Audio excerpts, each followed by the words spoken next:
Do you push people away?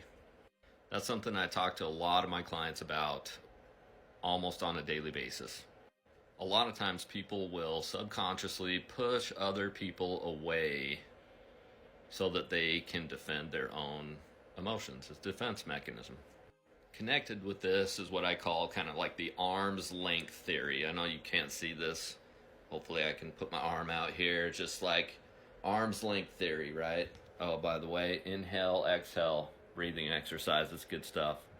So arm's length theory is like keeping people right here, and it's I don't want them to go away, but I don't want them to get too close to me, right? It may seem like a simple concept, but really it gets pretty deep when it comes to the psychology behind it. It's all based on the defense mechanism, though, and it's based on a person's specific history and why they do the things that they do, or why they might feel like they need to defend themselves in certain situations.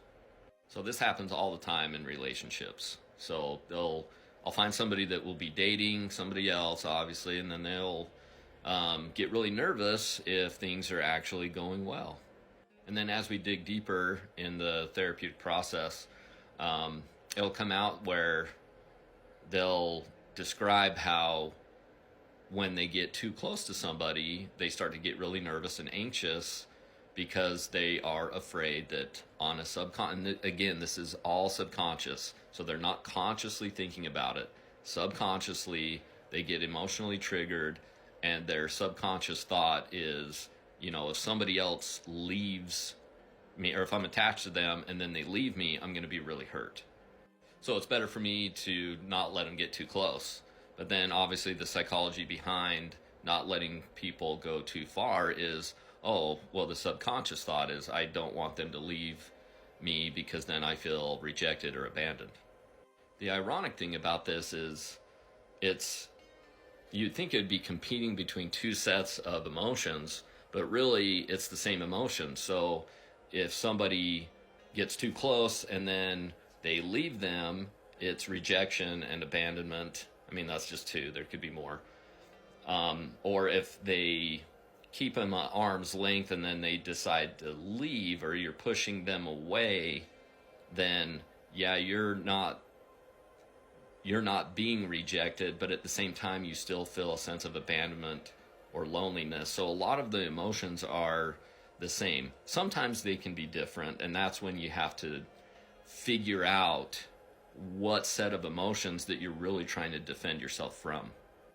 But to some people, they're all negative emotions. And that's really the mindset shift that I think people have to have is, why does it have to be either one of those, right? It doesn't have to be. You can be connected with somebody and it can be great and happy and joyful, and you can let people in.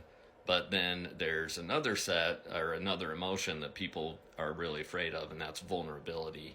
And I want to do a video on that all by itself, but people don't want to be too vulnerable because vulnerability means that you're susceptible to being hurt, right? So if you're one of those that has to kind of figure out, why either people aren't involved in your life or you're not really attached or really close to very many people, it's really important that you figure this out. I mean, nobody really likes to be alone. I know introverts, they do, but they still like to have people in their life. I've never met anybody in my office in 16 and a half years that were like, I am all by myself, have always been all by myself, and will always be all by myself.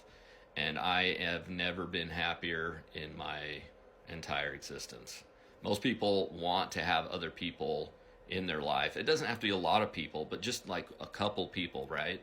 Attachment to other people. We're social beings on some level, right? And I know that that's kind of going down a little bit.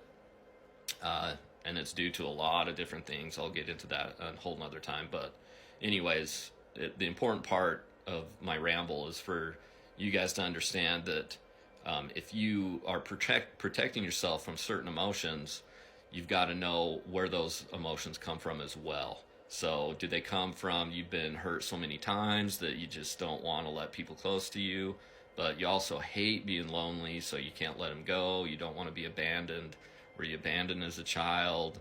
You know, I know a lot of this can go to the past, but it also is really how you perceive the future. If you perceive that you're going to have a lot of negative outcomes with certain events, that's your subconscious that's basically been programmed to believe that it's going to be a negative experience in the future. And don't get it twisted. Sometimes it is. Sometimes you do let somebody in close to you and you know things are going well, and then they just betray you, or they betray your trust or whatever. And in that case, that is painful. I mean, anytime that you get in any kind of relationship, it is risk, right? But it's not always going to be that way. People perceive that, oh, if I've been hurt in the past, I'm always going to be hurt in the future. Or if I was abandoned in the past, I'm always going to be abandoned.